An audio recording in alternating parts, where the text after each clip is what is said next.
Well, hello there guys and girls, my name's Mikey, welcome back to my room. It's time for another tutorial, and today we're going to be covering how to draw a fist from basic shapes. Now on the channel we have done before how to draw just a relaxed neutral hand using really simple shapes and building blocks so that we can kind of nail down what is a really difficult thing to kind of get to grips with for a lot of artists, and ideally just make sure you've got something appropriate happening at the ends of the arms of your anime and manga characters. But again, the rules that we're going to follow today can apply to most types of drawing in general. So if you want to follow along at home, make sure you've got some paper. I'm just using super cheap printer paper. I've got loads down here for a good surface. Super cheap disposable mechanical pencil as ever. This one's just a HB, and an eraser or rubber if you want to make some mistakes and then deny that they've ever happened a little bit further down the line. So I'm just going to dive straight in and actually talk about an open hand firstly, and we're going to talk about how the fingers fold in and kind of what effect this has on a fist. What is really convenient is that most of us in the world do tend to have hands, not everyone, but most, and it does mean that you can always use it as a reference. That's certainly what I do when it comes to drawing these things, because they can be so difficult. Now when it comes to an open hand, we're just going to break down some basic shapes, which is this kind of ever so slightly squared off paddle shape here. Here's our curved paddle edge and so on, and then you've got your fingers and you've got your thumb business going on here. So what I tend to like to do to get this out of the way is just start off, and I'm going to go very light but try to make my construction lines hopefully just clear enough that you guys can see what's going on at home. So I will just keep it very rough. Again, not here to win any awards today, we're just talking about the hand. And when I have this very rough paddle shape going on like so, I do tend to think about the top edge, in that the line here isn't quite flat. It does kind of roughly angle a bit so that it's further away near the pointing fingers and comes down a little bit towards the little finger. So this line kind of curves in a bit here, and as we sweep round here we've got the rest of the palm, and you can obviously just imagine that that's going to fall off into the wrist somewhere off down there. Now with an open palm, what I wanted to talk about is the fact that things kind of spread out naturally, as in if we start down here and imagine some lines going up past and out this hand, you'll notice that everything isn't going straight up, it's kind of spreading out a little bit. And so if we divide the end of this hand into 4 sections like so, we can kind of decide that these are the general joint areas where the fingers might pop out of. Now in order to express that and where the fingertips go, you can kind of imagine the length of this palm here, just a little bit shorter of that, so maybe down about this section of the palm will be approximately the length of the longest finger. So I know really the fingers aren't going to go past this point, and I like to imagine this curve as being a little bit of a spade shape, or a little bit of a point. So we sweep up there but sweep right down here, and that's how I kind of measure out those fingers. So I'm going to go ahead and just pop in a very general kind of cylindrical shape here to be the first finger, and another one up here to be our swearing finger, and then just over here for the ring finger, and in a really similar way I'm going to have a little finger just come up there. Now with the hand as well, obviously we've got all of this section being the thumb, and if you know your palmistry a little bit, then you've got your, I guess, your lifeline here as a crease. This one is your headline, this is your heart line, and I think this one's a fate line, but depending on how much you do or don't want to show at the inside of the hand, make sure you've got this bad boy in, and the others are up to you. So that tends to start above halfway up this main palm paddle section and tends to curve down vaguely towards the middle, and what it does from there is sweeps out on this side like so for an open hand, so get yourself a shape coming up there, and then the actual thumb joint itself will bring you up off here, and then actually, well, let's just come back a little bit there, bring you up off here, shall we say, before coming out like so. And what I tend to do is have a slightly concave edge on the outside part of the thumb, and then really just curve things around on the inside. And that's something to think about with fingers in general. You tend to have flat lines on the back of your fingers and curving bumps on the inside edge, but we're looking inside this time, so I'm not going to worry too much about all of that. I'm just going to come around the edge, bring this all together just a little bit, just like so, and slowly just turn those basic shapes a little bit more, I should say, into a hand, just like that. So as mentioned, here's that main curved line there, and I'm just going to start up between these two fingers to get that heart line in, which is vaguely a shape there, headline vaguely there, lifeline, something like that. You don't really have to worry too much. What's worth also looking at is just seeing how this hand follows into the wrist joint. So the arm, the forearm's actually going to maybe come down there a little bit, and that's going to curve up there for the thumb. So we've got the inside edge of a hand very basically. You don't have to worry about this too much, but I do just want to say that this shape up here, this natural curve that helps us just judge what's going on with the fingers, you can follow that shape and make that your guideline for where you might have the creases of the insides of the fingers, making sure that the first section, the first third, is always actually much bigger than the second and the tips.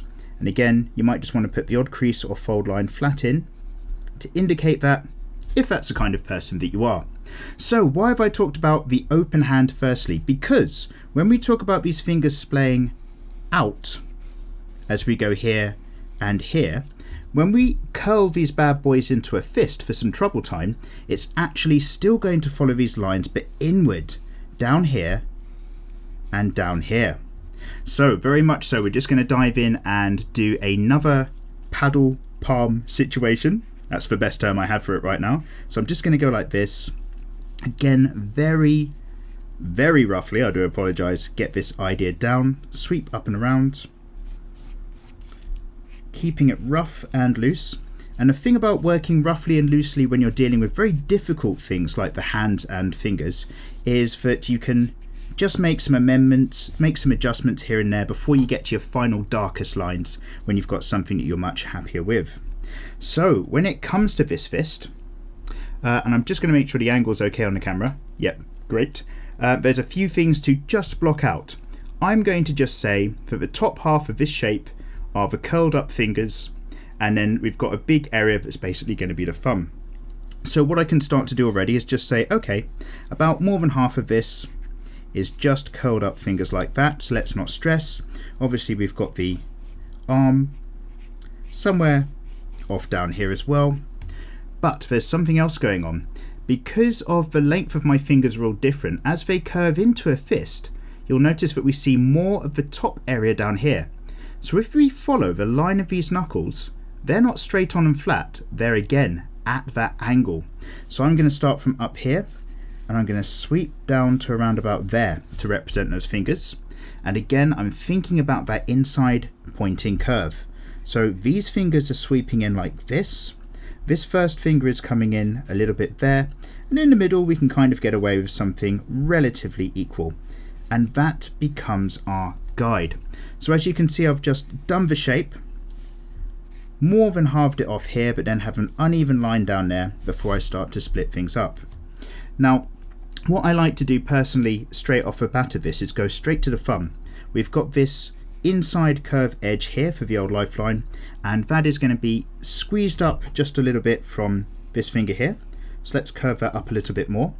And I'm going to go to the tip of the thumb, which is going to start outside this first finger, and it's going to stop around about halfway through the second finger. So I'm just going to create this tip of the thumb shape here firstly, like so, and then that sticks out off of the hand there as that joint all meets up, all sorts of curves and things there, and this line sweeps it back in. So you've got your thumb shape sitting on top of everything there, like so. And then I like to think about the knuckles. Now, depending on how strong or what type of character you're doing, you might be doing a young or very effeminate character with a very smooth kind of parabola going over there. You might have a fighter character who's got really pronounced knuckle joints, and you can kind of use all sorts of abstract shapes. I've seen squares and circles and triangles used by different people. I'm just going to say do some lumps. So we've got one lump here. The main and tallest of our lumps will be the second finger. This knuckle is the main knuckle used in traditional kind of punches and strikes. It's the main bone that kind of takes that energy through your arm, through the back of your hand and out into your opponent. So that tends to be the one that you're really going to kind of highlight, for example, a fighting manga, and just some other kind of generic friendly lumps going down those other fingers. So again, I'm looking back at my own hand, and what I'm going to do is just suggest that we've got some flat plane here and a different flat plane here. So what we're doing is we're just seeing this kind of flatter edge of the first finger, same with the second finger tucked in down here, like so, and then this guy, and then this little guy as well, just like that. And then the separation of the fingers doesn't reach all the way up to the knuckles, almost does, but we'll just bring some line in to show that's all a little bit different. And then because everything is so tucked in here, it curves back. We don't need to see any more of the fingers under that edge, but be aware that the hand tends to fold a little bit and squeeze a little bit off of the side here as well. So I'm going to go out just a bump there before I bring that kind of basic shape and flow back in. And all of a sudden, there you go, we've got a closed fist. What might as well just kind of make that nice and clear is if in this example we just, for example, shade off just a little bit, just to indicate we're on a different plane, like that. Kind of allows us to understand, okay, there's stuff under there, maybe it's all in shadow down here. I'm not going to worry too much about that, as long as you've got the idea of that shape of that curled in fist, and that sweep and that angle is still coming down like that. So let's keep going over. Let's go over to the forward part. This is, I would say, a little bit simpler. I've got a nice reference picture of a hand because I can't keep, basically, you can't see it off camera, but I'm basically almost punching myself in the face repeatedly to look at the front of my hand. But it's a very kind of similar thing. This time, however, we're dealing with a shape which is a little bit flatter. So for example, we've got the sweep over the front of a hand, like so. And then we've got a slightly more boxy shape I'm going to work with. I'm not worrying about the flat palm area first. I'm going for a box which is a slightly uneven parabola. Again, curving in. If you imagine this is the top back of the hand, we're looking front on and the fingers are still curving in as mentioned. But I am going to go relatively flat along that bottom edge, just like so. And what I'm going to be thinking of is actually a little bit of this shape again.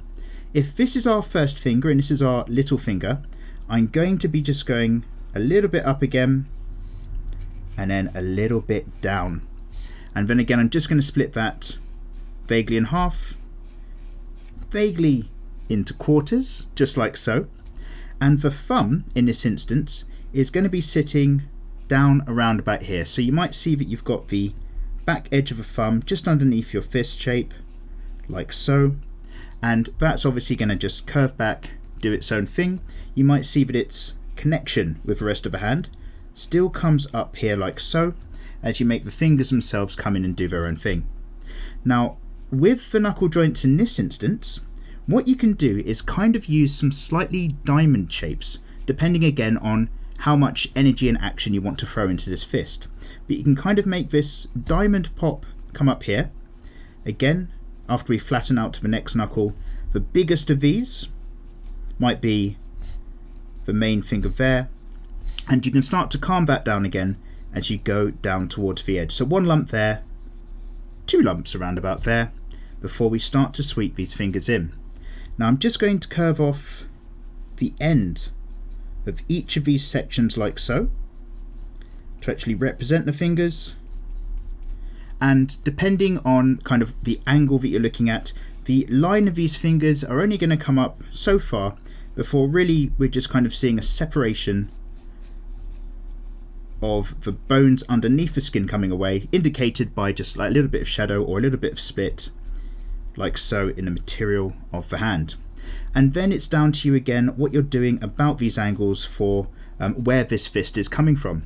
You might just want something very simple, just like that, that's not going to do anything else. Maybe you want to show the top of the hand as it comes over.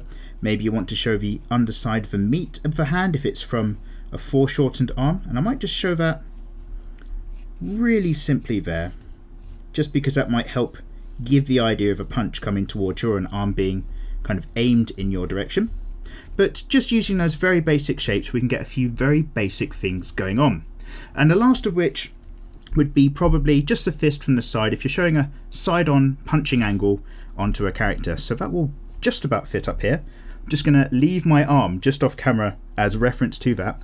And again, what we've got here is something relatively simple as well, that has a little bit of complexity where the fingers curl in, but is otherwise fairly even. Now what I like to do here is draw, for a good punch, a nice straight line. Oh, let's get that back. And in this instance, this might be the wrist coming in somewhere up here. And then I'm just going to sweep out like this and create an open kind of arcing box like that.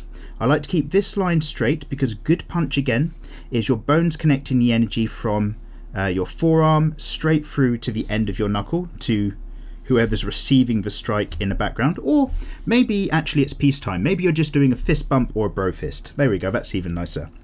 And what I like to do for this, once we've got this flat edge, this kind of longer end down here, you can say that's flat, you can say it's curved depending on what you want with the fingers, and this drop down over here is I tend to come in from this knuckle and I imagine a line not going all the way through back there, and I tend to imagine another line not quite meeting up accurately down here, this off kilter X. And what that does for me is basically help me understand that around about here I've got the thumb sweeping down. So I'm going to, from this shape of the hand, sweep down here and then go further down still for my thumb. Might be around about there, and that might just curve in. We might see a little bit of it on the underside. So if you imagine we're looking flat on to this edge here, that edge there, and then the rest of this is really going to be just a couple of folds of the hand, and this area is the finger itself folding in. So this gets a little bit tough. What I like to do is, instead of trying to imagine a finger in its constituent parts, we've got this bit here, but that's a joint, and then that bit's there, and this is a joint, and this bit's here. I tend to just think in terms of the folds, which is going to be in the middle here. We've got a fold that comes out here. This is the hand and the finger all squeezing round. A fold that comes out here as the finger comes around and does its thing. Another flat one there as your finger sweeps all the way around and in. And that's basically it. And we can just kind of start to pick that up by bringing out that wrist a bit further back. I'm going to, over here, just show that there is a slight bump and change from the wrist, from the arm I should say, to the hand by dropping that ever so slightly. And I'm going to let that line come up to become the punch of the knuckle. I'm going to sweep down over the edge of this finger here, and again everything's tucking in. So that's tucking in because I've got the thumb here, down on that edge, coming up and back, doing its own thing there before it sweeps in and joins the rest of things. And then just up here really is just the tuck of that first finger to keep things going. Now you might want to show that you've got maybe another knuckle there, also doing something. You can get a little bit of the edge of maybe another finger just to show that this hand is in 3 dimensions. But really that is the basics of how I like to think about things when I'm doing a fist for any of my characters, punching, bro fisting, whatever you want. So the main things for me, if you're looking at the inside complexities, is just understand that open hand situation first as it curls in. Remember, those fingers are splaying out a bit, so they splay in or follow that same tangent as they curve in. And I think the thing that really helps to sell it is if you just understand that with all the fingers together, here's a kind of flat plane, This is a different one. Even if they're curled further, this is a different one. So you can express this change in overall surface direction by just applying shadow and shade to show that curling. The fist from the side is always a bit easier. You've got your arm, boom, you've got this kind of triangular shape that you can see in here against the line of the thumb as it comes across the tendons of the back of the hand, and just tuck in that finger using these kind of tucking designs. And the front of a fist, a really common image. Maybe most of you guys are able to draw that quite happily at home anyway, but again, it is following the sake of a rough rectangular shape. Split it into 4, stick your thumb at the bottom and stick your knuckles over at the top. Okay, so I'm going to very quickly just pop a little bit of harder edge lines onto here just to clean this up a little bit, and I'll see you in a fraction of a second.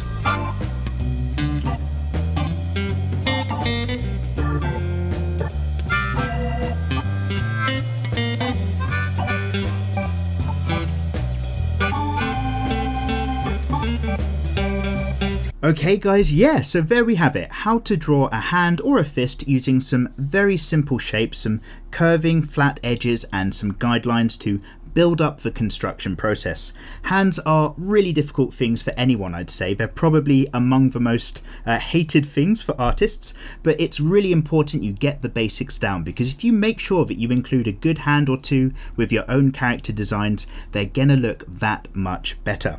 So I really hope you found this tutorial to be useful, guys. It's thanks to your suggestions that we got this one out of the way. You told me that you wanted another hand tutorial to do with fists, and also you've made it clear that you want another hand tutorial about holding separate objects and things like that as well. And I thought it was very important we did this one first, just so we understood a little bit about the motion of the curling fingers, so that we've got that basic knowledge in place for the next hand tutorial down the line. Of course, if there's anything else you guys would like to learn about, get yourself in the comment section below, give me that suggestion and hopefully we'll line it up. Goes without saying, I really do hope you've clicked that subscribe button, because it's great to have you guys along for more stuff in the future. But the main thing is that the only reason I'm able to make these free tutorials on YouTube is thanks to this massive crowd of cool people on Patreon who give me their support. If you're ever curious, pop on there and have a look. There's loads of art rewards, alternative things, and basically it's a place that I hang out the most. But let me just give a great big shout out to some of the people on there, including but not limited to Jens W, Rob, Matthew G, Mykeru M, Zexo, Drain, Sebastian S, Hugsy, Madcat1381, Tudin, Jigsaw Studios, Ryder2KX, The Clamps, Joe R, Kyrie Art, Retriate, Garrett C, Michael S, Trent H, Adam D, Jorgen A, Wes B, Carlos R, Connor M, Raymond B, Julio Felix O, John Hall V, Azek, Simon B, Taylor S, Artorius 777, Live on Kill, Isido Tori, Yendrick H, Rory A, Homongchi L, Thomas C, Angry H, Johnny Y, Ollie, Brownie Wars, Garrett, Cogleaf, Christian L, Minion 715, ICZ, Nbag, Adam T, Zahaki, Rombly and Kurt D. Phew, what a mouthful. That's just basically a sign of there's loads of people that really help me out to make this possible, and I bloody love each and every one of you. So again guys, I really hope you found all of this to be useful today. Give it a thumbs up if you can, and remember the main thing is that the secret to a good fisting is both lubrication and trust. See you later.